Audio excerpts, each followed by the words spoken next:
muchas gracias en primer lugar a la librería Cervantes por darnos la posibilidad de que Carmen presente aquí su libro y muchas gracias a todos y todas por estar aquí en este 23F. Prometemos dejaros cómodamente en vuestros asientos y nos vamos a obligar a ir al suelo. Y nada, bueno, pues estamos aquí para presentar lo que yo iba escribiendo, Las mujeres de la generación del 98, de Carmen Estirado, aquí presente.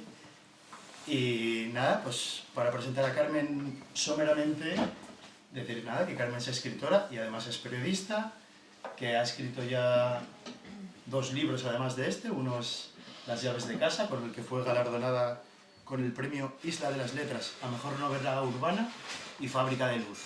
Así que yo, que he leído los 2, os recomiendo vivamente que si podéis haceros con algún ejemplar, lo hagáis. Y nada, pues bueno, a mí, cuando Carmen me propuso presentar su libro aquí en Oviedo,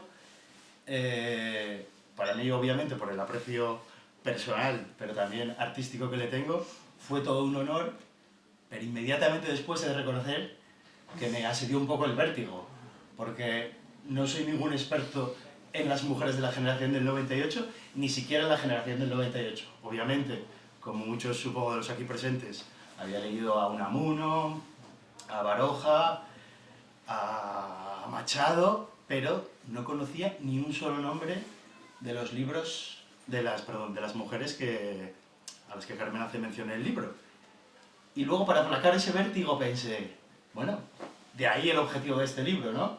Porque si todos ya supiéramos quiénes eran Sofía Casanova, Carmen de Burgos, etc., no tendría tanto sentido. Así que bueno, vamos a acercarnos a la obra de Carmen humildemente y dejar que ella, que es la experta, nos arroje un poco de luz, ¿vale? Así que nada, bueno, en primer lugar, Carmen, quería preguntarte un poco cómo surge este proyecto, porque yo sí había oído hablar, por ejemplo, de Las sin sombrero, ¿no? De las mujeres de la generación del 27, un poco, tampoco gran cosa, pero es verdad que ni cuando estuve en el colegio, ni después en mis lecturas, sabía nada de ellas. Entonces, ¿de dónde nació la idea para rescatar a estas mujeres del olvido, digamos? Pues el origen de esto es como... Bueno, muchas gracias, antes de contestar. Muchas gracias a la librería Cervantes por darnos ahí casa hoy y para presentar este libro. Muchas gracias a Manu por decir que sí a esta propuesta. Muchas gracias a María Luz por ser la originaria de todo esto, la artífice. Y muchas gracias a todos los que estáis aquí en esta tarde, que no ha llovido, pero pensaba que iba a ser horrible y que iba a llover sin parar. Y por venir aquí a hablar de literatura, de arte y de feminismo y de principios del siglo XX. El inicio de este libro parte como de 2 cosas, ¿no? Por un lado, yo siempre tuve la sensación, desde que era pequeñita, que mi abuela y la generación de... O sea, como las abuelas para mí, tenían unos consejos como muy valientes, muy grandes, ¿no? Como que me daban instrucciones como más valientes que quizá generaciones posteriores, ¿no? Que mi madre, por ejemplo. Y bueno, como que nunca supe muy bien por qué, pero tenía eso. Y luego, por otro lado, para mí la generación del 98 fue la primera que yo fui a la librería a comprarme libros de Antonio Machado, porque fue la primera vez que me picó la curiosidad desde el colegio y yo fui a la librería a comprarme un libro yo sola, como, ¿no? Para mí. Entonces, uniendo esas 2 cosas, quise un poco ver qué referentes tenía, por ejemplo, mi abuela en ese momento, y vi que eran coetáneas de la generación del 98, y teniendo esa intuición, cuando en momentos posteriores se ha empezado como a escarbar en la historia de la literatura y ver que hay referentes de mujeres que no se habían sacado, quise ver si realmente en esa época había, por ejemplo, referentes importantísimos, por ejemplo, para mi abuela y esas mujeres, que quizá también fueran mujeres, ¿no? Y entonces, bueno, pues ahí un poco hice como de periodista y me metí en la prensa hace 100 años y empecé a ver que realmente en la prensa hace 100 años, en las portadas, pues igual que aparecía Antonio Machado, Valle Inclán, Unamuno, aparecía pues Colombine o Gregorio Martínez Sierra, que es María de la Olejárraga, o pues Sofía Casanova y demás. Es decir, que en ese momento, pese a que obviamente no había o sea, tanto peso de mujeres escritoras como de hombres, sí que existían un núcleo de mujeres muy importantes que estaban cambiando el mundo, ¿no? Que empezaban a hablar además de cosas de feminismo por primera vez, que estaban conquistando derechos, que ahora mismo a día de hoy pues nos vemos beneficiadas, como el derecho al voto femenino, a la ley del divorcio, y entonces bueno, pues de ahí.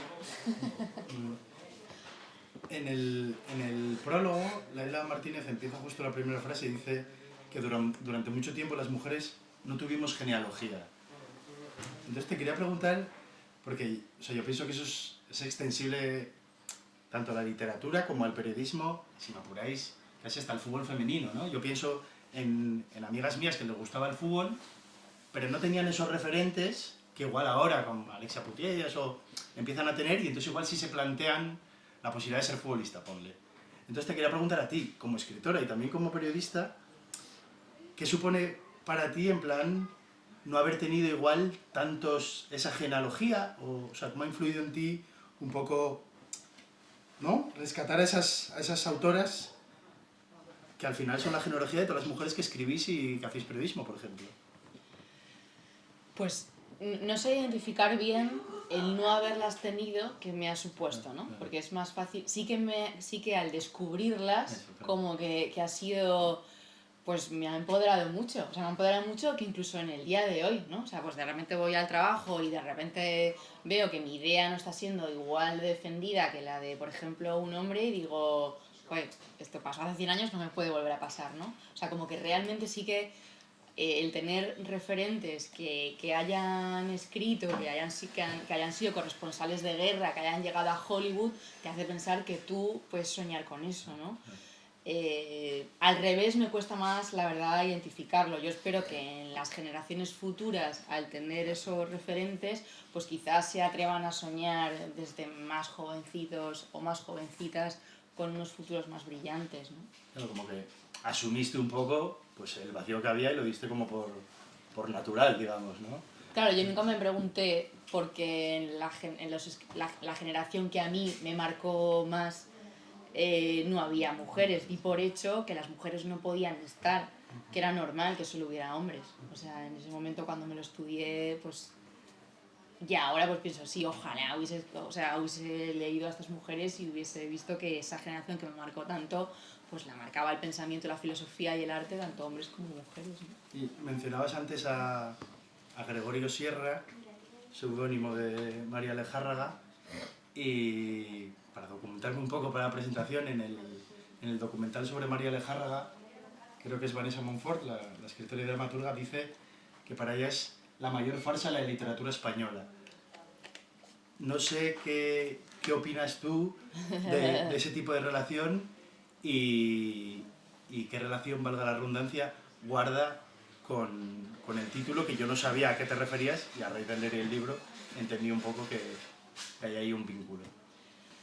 Pues yo creo que la historia de María de la Olejárraga, que no sé si muy bien la conocéis, o quizá últimamente está más, la verdad, como reivindicándose, pero bueno, es la historia de una escritora que fue escritora desde que era muy chiquitita y que la primera vez que publicó, pues en su casa se vio muy mal que publicara. Y además publicó a la vez ella y publicó a la vez su novio en ese momento. En la casa del novio fue celebrada la publicación, en la casa de ella le dijeron, mira María, eres profesora, no está muy bien que esto se haga. Y entonces ella en ese momento, la siguiente publicación es después de casarse, y ahí da ese pasito que dice, bueno, hagamos una cosa, vamos a publicarlo bajo tu nombre, ¿no? Dado que a ti te lo celebran, dado que a mí va en contra, y dado que ellos vivían del sueldo de María, en ese momento deciden publicar los nombres bajo el nombre de Gregorio. ¿Qué pasa? Que claro, Gregorio se empieza a hacer famoso porque los libros de María empiezan a venderse mucho, muchísimo. Empieza a ser conocido como el escritor feminista de la época. Empieza a publicar en prensa, empieza a tener éxito sus obras de teatro, sus guiones van a Hollywood. Entonces en un momento dado María se ve atrapada por ese pasito que dio, en un momento dado que decidió... Y claro, ella ya no puede cambiar como eso, básicamente hasta que él fallece, y entonces ella tiene que volver a nacer. Dice, claro, mi modo de vida hasta ahora, pues sí, el escritor, o sea, pues nada, ¿qué hago, no? Se me ha olvidado la pregunta que me estás haciendo. No. Ah, bueno, no. Justamente ese, o sea, ese momento concreto en el que él muere Sí. y para ella es como un renacer me parece como fascinante, que es como, de repente tengo que volver a ser de alguna forma. No, ¿y qué relación guarda con el título del libro? Y entonces ella, en ese momento, o sea, cuando su marido fallece, pues dice, ¿qué hago? Y entonces publica unas memorias. Una cosa muy atrevida para la época, porque si bien estaba mal visto que las mujeres escribieran, peor que escribieran de sí mismas, ¿no? Era como, no sé, como una cosa muy mal vista. Entonces ella escribe Gregorio y María, medio siglo de colaboración, que son unas memorias en las que ella cuenta que realmente ella era la escritora de todas las novelas. Una cosa que está datada a través de cartas, todos los actores que actuaban en sus comedias lo sabían, o sea, como que era una cosa que, bueno, que está súper datada, ¿no? Que ella fue la escritora. Pero claro, ella es la primera vez que lo dice ella, yo fui la autora, ¿no? Y entonces se lo dedica a él, porque ella realmente no hace un libro en contra de Gregorio. Ella dice, Gregorio, o sea, esto fue un matrimonio y como tal, él tenía una parte muy buena que era como el vendedor de las obras, ¿no? Él iba a hay que imaginarse que estamos en una España del inicio del siglo XX en el que las tertulias era donde todo se manejaba, ¿no? O sea, pues iba Gregorio y decía, tengo este título, ¿por qué no lo podemos intentar interpretar en el teatro no sé cuántos y tal? Entonces, él era el empresario. Y entonces ella pues reconoce todo el valor que tuvo Gregorio, simplemente ella dice que ella era la autora y se lo dedica a Gregorio, a la sombra o sea, que él siempre estaba como a la sombra detrás de lo que yo iba escribiendo. Y decías antes como que además de su importante faceta literaria, dramaturga, ensayística, como que fueron mujeres también en la época que vieron que tuvieron mucha repercusión en cuanto a su papel feminista y en las conquistas de principios de siglo en ese sentido. Y entonces, a mí cuando leía el libro me sorprendía en plan el avance en esas exigencias, ¿no? O sea, como que reivindicaban cosas, perdón, que todavía no se han conseguido. O sea, hablan, creo, del derecho a las monjas a ser madres, o igual, algo también que aquí desgraciadamente las mujeres asturianas saben bien porque es la comunidad con mayor brecha salarial, en plan, a igual trabajo, igual salario, ¿no? Entonces, además de esa faceta, o sea, podrías abundar un poco en todas esas cosas que fueron varias en relación con digamos, su faceta más allá de la literatura, ¿no? En plan, cómo se comprometieron con la lucha feminista en este caso. Pues, o sea, en realidad hubo más mujeres, no solo estas 7, que para mí fueron de la generación del 98. He intentado elegir a 7 que, además de tener títulos de novelas, o sea, que la crítica en el momento aplaudió, además tenían como un pensamiento único o defendían cosas que de alguna manera nos han llegado. Es decir, que su pensamiento es innegable que a día de hoy nos influye, ¿no? Entonces, por ejemplo, pues Carmen de Burgos fue la primera periodista en España, leyeron una columnita, que en el inicio era una columnita de modas, y ella desde esa columnita de modas, que de hecho cuando luego después más tarde escribe sobre por qué le dio Augusto Fernández Figueroa a esa columnita, dice un poco, joder que me dieron una columnita de modas, ¿no? O sea, anda que no me podían haber preguntado por qué otras cosas mucho más importantes. Pero desde esa columnita de modas, que es lo que le permiten, pues ella empieza a hablar pues del pelo corto y cómo el pelo corto representa pues libertad para la mujer, que puede ir a la fábrica, que no tiene que cuidarse el pelo. Le empieza a decir a las modistas, oye chicas, ¿por qué no os organizáis juntas y empezáis a pedir una subida de salario? Entonces poco a poco su columnita de modas empieza a ser muy popular. Y ella se empieza como a atrever un poco más, empieza a tener como también más libertad. Entonces, por ejemplo, ella le pide al director si puede hacer, por ejemplo, una encuesta sobre el divorcio. Una cosa completamente vanguardista en ese momento y le pregunta a los escritores de la generación del 98, oye, Antonio Machado, ¿qué piensas tú del divorcio? Oye, Valle Inclán, tal. Y de hecho son también muy graciosas las respuestas, ¿no? Porque ellos, obviamente desde un privilegio que tenían, pues le dicen, mira, como Carmen, o sea, te quiero un poco, el divorcio me da igual, o sea, me parece una chorrada, que pues si te ayuda en algo a ti pues bueno, te apoyaré, si en algún momento se vota te apoyaré, pero no lo veo como importante, como ni para hablar en el periódico, ni para... Y entonces, por otro lado, ella gana mucho éxito, pero por otro lado, ella empieza a ganar muchos detractores. De hecho, Carmen de Burgos durante muchísimo tiempo fue la divorciadora. Y bueno, pues igual que Carmen de Burgos, por ejemplo, defendió el divorcio, defendió, por ejemplo, también el derecho al voto en su columnita.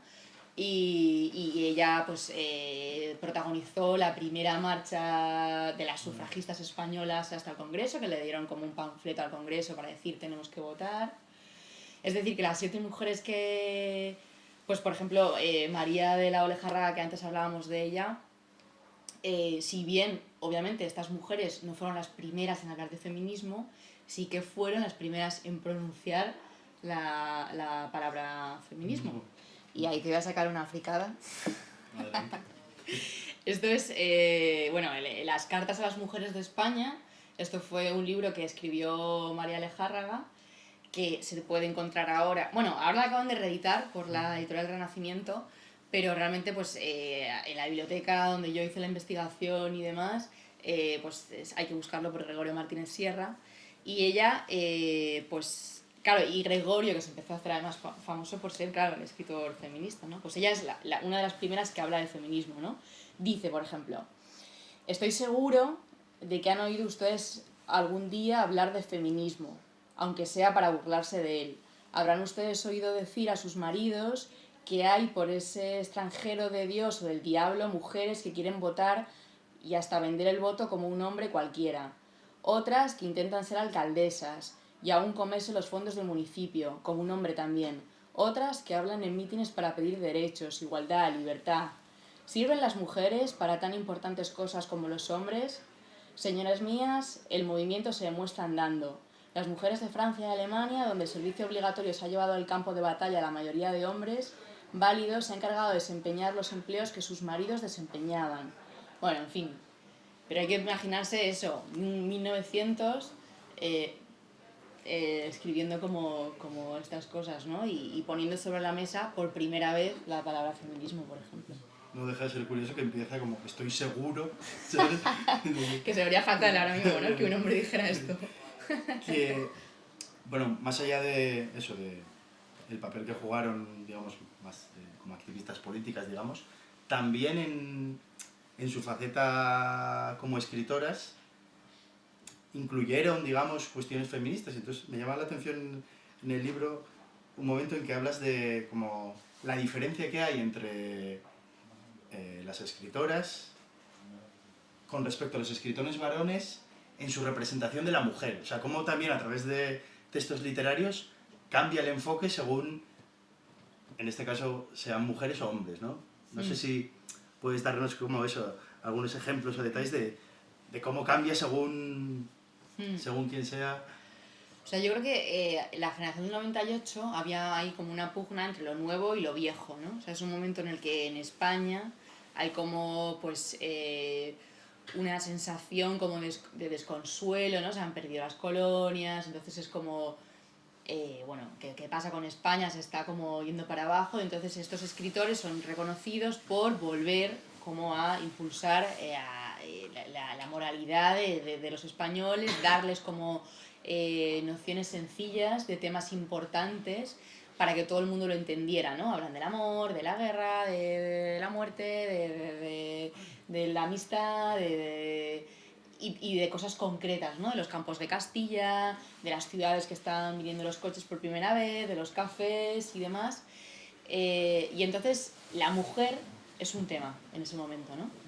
¿Qué pasa? Que los hombres, pues por ejemplo, tanto Antonio Machado como Unamuno como Valle Inclán, en el libro detallo como algunos ejemplos concretos, hablan de una mujer española como valor, pero como una mujer que representa el hogar, la paz, una mujer callada, sumisa, noble, y sin embargo la mujer sí que retrata, pues se puede ver, por ejemplo, hay una novela maravillosa que es de Carmen de Burgos que se llama El perseguidor, que habla, por ejemplo, de una mujer que tiene que luchar con los conflictos de la época, ¿no? Que son, pues por un lado empezaban a reinar más libertades, por un momento se empezaban a ilusionar de cosas nuevas que la mujer podía hacer, trabajar, escribir y demás, y por otro lado la culpa que eso representaba, ¿no? O sea, como representaba, pues si tenían que ir a trabajar, obviamente había un tiempo que los niños estaban con otra persona, que no los estaba cuidando ella. Entonces el perseguidor es pues una figura, pues una mujer, en este caso hereda un dinero porque justo se muere su marido y ella decide, ¿qué hago? Me voy a viajar por Europa, y en ese viaje, pues cada vez que se está tomando un café, ve a un hombre que le está mirando, y ese es el perseguidor, ¿no? Que representa como la culpa pues de esa mujer que tiene, ¿no? De gastarse ese dinero, y para mí es un tema tremendamente actual, ¿no? A ver, soy madre hace poco y me siento muy culpable muchas veces también cuando estoy trabajando y no llego a... No sé, me parece que en ese tratamiento de la mujer también por ejemplo, pues María, lo que has dicho antes del derecho de las monjas a ser madres, me parece un tema que ahora mismo el feminismo estaría, diría, bueno, pues no como las monjas, que ahora se me olvidó, tenemos muchísimos temas como para hablar ahora de las monjas, de derecho a ser madres, ¿no? Y en ese momento pues había Canción de cuna, es una obra de teatro que habla sobre eso, ¿no? Sobre, no sé, son como, pues sí, temas como muy innovadores en el que la mujer se presta de ámbitos muy diferentes, mucho más polémicos y amplios que la simple mujer castellana que era noble y sumisa, ¿no? Que pienso que seguramente en cierto modo les representaba a ellas mismas, ¿no? Como pioneras que fueron. Y decías antes que si estaba mal visto que las mujeres escribieran literatura, peor estaba que hablaran de sí mismas, ¿no? Refiriéndote a María de Járraga. Pero hay un momento en que, refiriéndote a Regina del Amo, y esta pregunta reconozco que se debe un poco de formación profesional porque soy economista, dices, si estaba mal visto que escribieran sobre literatura, peor que lo hicieran de dinero, un ámbito ajeno al sexo bello. Entonces, el otro día justo estaba leyendo un artículo, un poco lo que hablabas antes de cómo muchas de sus exigencias y reivindicaciones llegan hasta hoy, ¿no? Y justo en el contexto ahora de, parece que me salgo del tema, pero no, del alza de los precios de los alimentos y tal, y entonces en el artículo señalaban como una posible alternativa era desarrollar una red de supermercados autogestionados y cooperativos. O sea, claro, yo ya había leído este libro y cuando leí eso dije, eso llega aquí gracias a Regina del Amo, ¿no? Entonces, me gustaría que ahondaras un poco es el papel que jugó Regina del Amo en la aparición de esos términos y esas políticas. Pues Regina del Amo fue la abuela de Lidia Falcón, que es la presidenta del Partido Feminista, que bueno, yo para hacer la investigación intenté también llegar como a los descendientes de estas mujeres. En este caso dije, anda, no sabía que era Lidia Falcón. Y bueno, me leí como la obra que había. Es verdad que la mayoría la quemaron porque los persiguieron y bueno, pues tuvo de hecho una historia, lo metieron en la cárcel, estuvo, o sea, como muy difícil. Pero Regina, al margen de escribir, también desarrolló esta parte de economista muy importante. Porque además tiene una biografía muy graciosa porque ella era sobre todo cantante, rapsoda, ¿no? Intérprete. O sea, ella, de hecho, Lidia cuando me lo contaba me decía, tú tienes que dibujar toda mi abuela, pero cantando, pero gritando esto en medio de las conferencias como... y entonces ella se dedicaba a explicar la economía en términos muy sencillos, pues por toda España, ¿no? Que a mí, yo qué sé, yo ahora muchas veces lo digo, ¿no? La factura de la luz sigue siendo algo incomprensible, ¿no? O sea, nos queda tendría que haber una Regina del Amo que estuviera, pues, sí, explicándome, mira, que esto pertenece a tal. Y entonces ella un poco, pues, claro, al final las mujeres, sobre todo, eran maestras o se dedicaban, pues, tejían o hacían cosas de costura y demás. Y ahí había un desarrollo muy importante de las cooperativas. Ella estudia eso y entonces intenta, pues, que estas mujeres tengan una mayor independencia económica, porque entiende pues que el feminismo tiene que ir por ahí, la mujer tiene que ser más independiente y demás. Y entonces de hecho rescata el inicio de las cooperativas, que yo tampoco lo sabía, pero por lo visto el inicio de las cooperativas pues nació en Inglaterra, y entonces había como un grupito de, pues de no sé cuántos eran, 17 hombres y la mujer de uno, y entonces pues pusieron como un papelito fuera de la primera cooperativa en plan de pues queremos mejorar el mundo y este es el sistema que realmente nos va a ayudar, comprarnos a nosotros porque estáis comprando, no sé, una cosa que podríamos hacer nosotros perfectamente mañana. Se vinieron arriba, ¿no? ¿Qué pasó? Que al día siguiente, cuando abrieron, pues toda la calle se rió de ellos, ¿no? Que vais a vencer al sistema vosotros aquí 17 con esta como. Y entonces dijeron, pues no abrimos nunca más. Y entonces la mujer de uno de ellos, que estaba un poco el papel de la mujer de, ni siquiera era como socia ahí como fundadora, dijo, bueno, pues os da vergüenza, yo abro, ¿no? En plan, yo abro al día siguiente y tal. Y ella un poco defendía a Regina el inicio de esta cooperativa, ¿no? Como que realmente la fuerza esa de la mujer trabajadora, la que no se ve, es un poco la que podía movilizar el mundo. Entonces ella, por un lado, hace una defensa en la prensa de las cooperativas como algo que a la mujer le puede dar independencia, y por otro lado funda un banco obrero que es, pues para así un poco entendernos, si normalmente a las mujeres necesitaban la firma del hombre para sacar dinero, y no podían pedir un préstamo por supuesto, pues este era un banco que si dos de tus amigas venían y firmaban que tenías dinero, pues te podían prestar, ¿no? Entonces les supone una innovación en ese momento pues brutal, ¿no? Y las entrevistas de prensa a ella lo muestran un poco así, o sea, como el respeto que le tenían a ella también, pues no sé, los periodistas del momento, ¿no? De una economista que estaba cambiando el mundo. Deja de ser curioso porque si en el colegio no nos enseñaron a ninguna de las escritoras de la generación del 98, os puedo asegurar que en la carrera de economía, y no porque no las haya, porque hay economistas como Joan Robinson, pero no había ni un solo nombre de mujeres economistas, que no deja de llamar la atención. Bueno, pues casi al final del libro señalas, y ahora sí que cito textualmente, de todo ello fueron sus cartas lo que más me animó a escribir este libro. Su correspondencia transmite un despertar y una ilusión que se contagian unas a otras después de sus reuniones. Ahí cuando lo leí, justo al final me llamó la atención que fuera eso, digamos, como también un poco, más allá de tu abuela, ¿no? El germen que te impulsara a escribir. Y entonces te quería preguntar, porque se suele hablar mucho de qué relación tenían ellas con los escritores canónicos, tal, pero qué relación tenían entre ellas. O sea, ¿se llevaban, no? ¿Se veían? ¿Solo se escribían cartas? A ver, era una época muy diferente a la actual, ¿no? O sea, yo me imagino que ahora podrían tener un grupo de WhatsApp, ¿no? Entre ellas, no sé.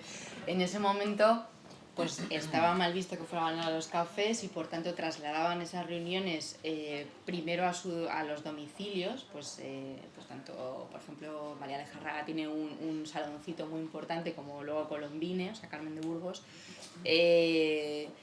en el que van escritores y escritoras, o sea, como que realmente ahí es una tertulia mixta que leen sus textos y que, bueno, pues traducen a otras personas, se generan gérmenes para hacer como revistas de momento, pero entre ellas, hay una cosa que aparece en ese momento, que es el asociacionismo femenino por primera vez, que surge, por ejemplo, en la residencia de señoritas primero, que es un lugar que crea María de Maeztu porque entiende que una de las cosas que puede que diferencia a la mujer del hombre es que no tiene acceso a estudios universitarios, y que para que ella tenga acceso a estudios universitarios necesita un lugar donde dormir. Por ejemplo, en Madrid, ¿no? Si en una universidad, pues los padres no van a dejar a alguien que estudia a no ser de que tenga un lugar seguro. Y entonces es apasionante la de cartas que escribe María de Maeztu a los padres, porque la residencia de señoritas no solo es un lugar en el que ellas duermen, sino es un lugar en el que María invita a las personalidades del momento, pues, o sea, pues tanto a hombres a mujeres, como a Madame Curie, María Montessori, Gabriela Mistral, Victoria Ocampo, tanto mujeres que pasan ahí, pero también Antonio Machado, Valle Inclán, o sea, como... incluso, o sea, estrenan obras allí de teatro, o sea, como que es un lugar en el que vamos, a mí me da cierta envidia de cuando leo, no sé, como la residencia. Tengo WhatsApp. Y María, pues claro, para cada persona que iba tenía que escribir a los padres, ¿no? Oye, mira, es que esta noche viene Madame Curie aquí a dar una charla, le dejas a fulanita que tal, no sé qué, pues los padres muchas veces contestan, pero va a haber chicos. Pero por otro lado hay un registro muy bonito de ellas mismas después de esas reuniones, ¿no? Bueno, lo que sucedió cuando Madame Curie estaba contando una cosa increíble de medicina, pero también, química o física, pero también lo que hablábamos después. Y hablábamos de una mayor libertad sexual, pues de un derecho al voto, y realmente están emocionadas como lo estaríamos cualquiera de nosotros ante un ambiente pues que de repente ves que hay una posibilidad de, ¿no? Claro, de crecer, de algo que se supone que estaba prohibido y que va a poder ser. Entonces las cartas a mí me parece, no sé, sí, o sea, que realmente yo había momentos en los archivos que parecía que me sentía como estabas cotilleando, ¿no? O sea, como una boyer, ¿no? Con un salto del tiempo. Como me estoy pasando, ¿no? No sé. Bueno, yo ya casi para acabar yo y luego ya dejo que le preguntéis a Carmen lo que queráis, pero no podía acabar porque al leer el libro había una suerte de paradoja que me corroía un poco la duda, y es que como que por un lado, como señalabas antes, en plan, eran mujeres que habían salido en las portadas de los periódicos, o sea que habían llegado a tener bastante repercusión. No obstante, es obvio que casi todas ellas con seudónimo, o sea que tuvieron que luchar mucho para llegar hasta ahí, fueron infravaloradas seguramente y un poco invisibilizadas, pero me sorprendió un poco el salto que hay de aparecer a principios de siglo en las portadas de los periódicos al borrado total en la historia. O sea, al hecho de que llegado a nuestros días no sabes nada de gente que salió en las portadas de los periódicos. Entonces, supongo que el franquismo habrá tenido bastante que ver con ese borrado de la historia, pero no sé si es solo esa la razón, cómo influyó el franquismo, o cuáles son las otras razones que tú crees que han provocado que haya ese salto y ese vacío tan grande 100 años después. O sea, yo creo que hay muchísimos motivos, ¿no? Y hay muchos que son como muy sutiles. A mí me gusta mucho el ejemplo de Carmen Baroja, porque Carmen Baroja fue una persona, bueno, Pío Baroja le conocemos todos, ¿no? Ricardo fue un gran pintor también, y habla mucho del privilegio, y es muy sutil porque habla en esa época, y lo deja por escrito, del privilegio que tenían sus hermanos y que ella quería ser una artista también, pero que tenía que hacer todas las cosas de la casa y después, por la tarde, si ya le quedaba un ratito leer, e intentar ocultarse un poco porque su madre le decía no leas tanto, no tal. Entonces ella en un momento dado, cuando ella, bueno, tiene ya mucho éxito, reconocida ya en prensa y demás, pues como que llega un momento en el que ella es la representante de las artes plásticas en el Liceum, ¿no? Que es una asociación que crean con fines feministas para defender los derechos de las mujeres. Y por ejemplo en ese momento ella dice, bueno, yo ni siquiera yo organizaba exposiciones internacionales, buscaba conferenciantes que fueran muy interesantes, les dejaba una botellita de agua, les presentaba y me iba corriendo a mi casa porque tenía que hacerle la cena a mi marido, ¿no? No me enteraba de qué hablaban los que yo... Y yo creo que eso, de alguna manera, en ese momento, fue algo que se quiso perpetuar, ¿no? O sea, que el franquismo después, ese tipo de...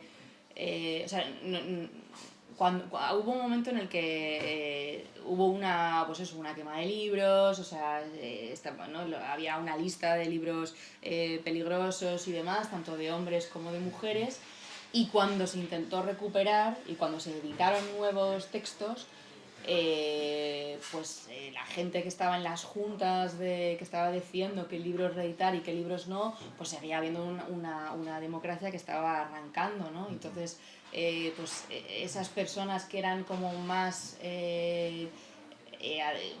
o sea, pues ese pensamiento más feminista, ese pensamiento como más que daba más permiso a la mujer, en ese momento no ayudaba al sistema que se estaba generando, ¿no? Era una democracia poco a poco, donde la mujer... O sea, yo creo que de ahí, la primera pregunta que me hacías de dónde surge este libro, pues es un poco esa respuesta, ¿no? O sea, no es porque las generaciones posteriores no daban consejos tan valientes, es que habían vivido un franquismo, ¿no?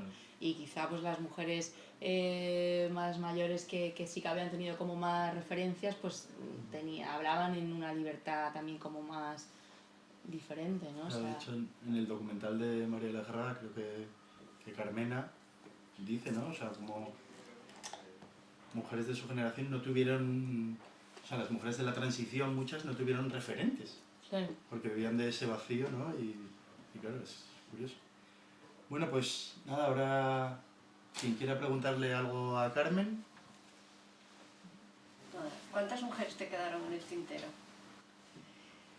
Pues hubo muchas, porque pues en este va y viene de cartas, sí que hubo muchas, yo que sé, Isabel Orlazábal, por ejemplo,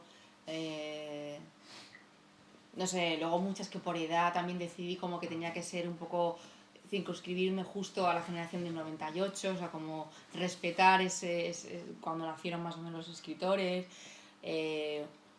Se me quedaron muchas, pero sí que es verdad que en un momento dado, cuando tuve claro los criterios que tenían que ser como mujeres que hubiesen publicado mucha literatura, mucha prensa, que tuvieran un pensamiento propio y demás, como que yo qué sé, se me quedarían fuera como 10 o 15, pero tuve claro que estas 7 no podían no estar, ¿no? Y de hecho, bueno, una cosa como que no hemos dicho, pero que me parece así como importante, fue como, por ejemplo, esta ilustración. O sea, yo llamé a Kessie Martínez porque es una ilustradora que conocía de otros proyectos que a mí me gusta mucho, que es como muy sutil, y queríamos un poco ejemplificar, o sea, no hay registro fotográfico de ellas juntas, ¿no? Porque no había ese ámbito público, y sin embargo sí que existe, por ejemplo, una foto de la generación del 98 que se publica en los libros de texto, en los cafés que ellos estaban y demás, ¿no? Y era un poco como intentar eso, mostrar que sí que hubo esa unión de estas 7 seguro, y de muchos más que de alguna manera, pues no sé, nos podemos imaginar sus hilos por detrás, ¿no? Con otras.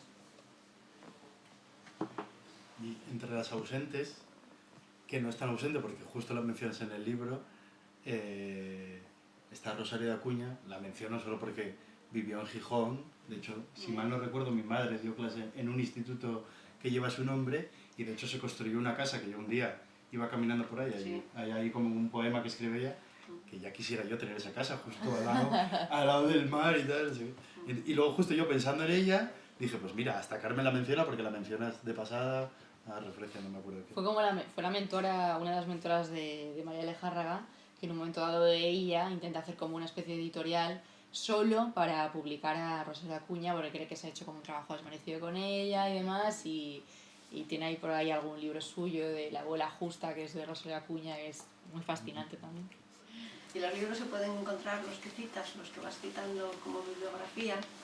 Pues, a ver, la mayoría están descatalogados y hay que encontrarlos en fondos de más de 100 años especializados, que esto lo llevan las bibliotecas regionales. O sea, pues por ejemplo, yo investigué mucho en Madrid, en una que se llama Joaquín Leguina, que es donde están los fondos de hace más de 100 años, y luego hay que irse a la Biblioteca Nacional, a la Real Academia, al Ateneo.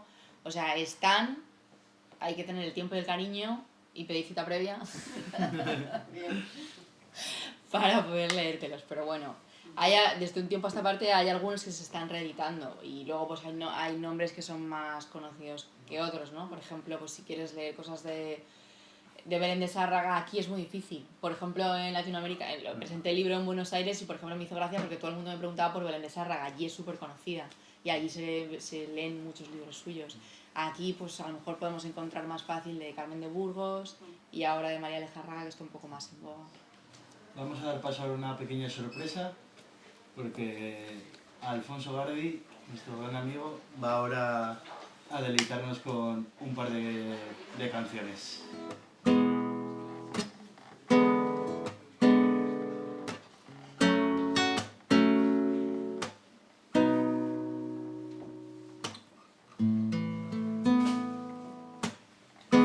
visto al sol ponerse, salir, volver a ponerse en un mismo día. Cráneos de niños perdidos, partidos por la policía. Las copas rompiéndose contra el suelo podrido. Ayer vi a hombres que corrían como galgos por ardientes carreteras descalzos, después de 20 noches sin dormir, después de 20 noches sin dormir. Mas también vi unos ojos llenos de luz que riendo me miraban. También oí el chasquido de una nueva galaxia que nacía y también olí la esencia del mar en la arena mojada y también sentí el calor de otras manos en las manos mías. Seres diferentes conocí, se hacían llamar las hijas del mañana. Tenían alas. He visto a muchachos negros morir en las alambradas, sus hermanos llorando. Aviones estrellándose, bosques calcinados, osos polares tristes, las torres desplomándose. Ayer oí a las mejores mentes aullar, destrozadas por la cordura. And each other ranger gonna fall, and each other ranger gonna fall. También oí el chasquido de una nueva galaxia que nacía y también olí la esencia del mar en la arena mojada y también sentí el calor de tus manos en las manos mías. También vi ojos llenos de luz que riendo me miraban. Seres diferentes conocí, se hacían llamar las hijas del mañana. Tenían alas, las hijas del mañana tienen alas,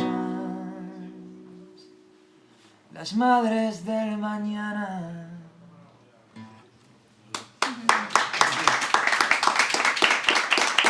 Bueno, voy a por decir alguna cosa de que no se ha dicho, creo. Bueno, estoy súper orgulloso de estar en la presentación de este libro, que creo sinceramente que es un hito, porque bueno, a veces lo más difícil es ver lo que es evidente, ¿no? O sea, como que cuando lees este libro no te puedes creer que nadie haya hecho esta recopilación hasta ahora, y la ha hecho una de nuestras mejores amigas, aquí estamos súper henchidos de orgullo. Y bueno, decir también que es un libro que además de ser necesario, es un libro que está muy bien escrito, porque bueno, a veces escribir ensayo pues puede ser muy necesario y muy bueno, pero puede ser un tostón. Y Carmen pues se nota que es novelista, además de ensayista y periodista, y hace que sea un libro fascinante, que te cuenta unas historias que las pillaría un guionista de Hollywood y no se las podría ni creer. Haría unas macroproducciones brutales. Y qué más decir, una de las cosas que a mí más me sorprendió de este libro era que ellas no solo eran unas genias, sino que además eran muy conscientes de lo que estaban haciendo. O sea, como que no era una genialidad que hoy desde el futuro decimos, oye, o sea, joder, ¿qué hicieron, no? Que también, sino que ellas eran muy conscientes. Entonces, aquellos que la silenciaron también eran muy conscientes de lo que estaban silenciando. Porque de alguna manera fue una reacción a este despertar, o sea, a este despertar consciente. Y bueno, también por terminar, decir que además de periodista, escritora, novelista y ensayista, también Carmen ha hecho un proyecto maravilloso que se llama La Gran Belleza, que es una revista literaria de lo más bonito seguramente que se ha hecho en este país en los últimos 10 siglos. Y bueno, creo que alguna la conoce por esta revista, ¿no? Y bueno, en el último número ella me pidió que hiciera una canción para la revista y salió este tema que incluye todos los títulos de todos los números de la revista y que, bueno, yo se la quise dedicar a una persona muy especial, muy pequeñita todavía, pero ya muy especial, y que hoy se la dedico a ella y a estas mujeres increíbles. La Gran Belleza.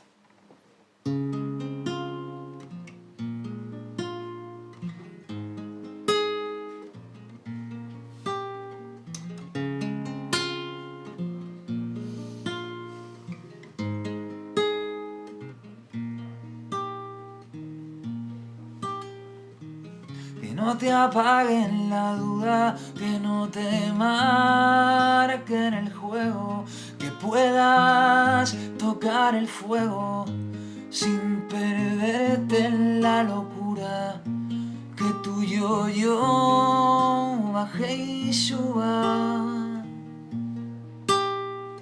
que el tiempo sane tus penas, que no cierren tu verbena, que tus presentes de euforia no escapen de la memoria, que tus vecinas te quieran, que ahora y después te abrace la belleza al derecho y al revés, que abraces la belleza en la sombra y en la luz.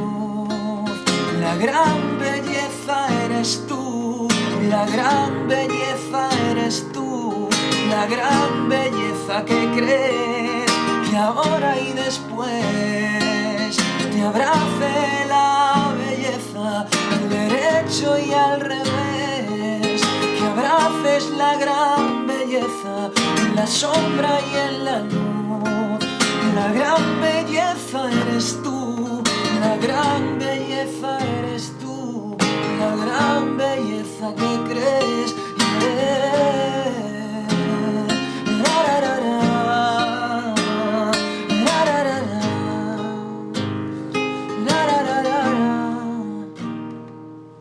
Que ahora y después te abrace la belleza al derecho y al revés, que abraces la belleza en la sombra y en la luz.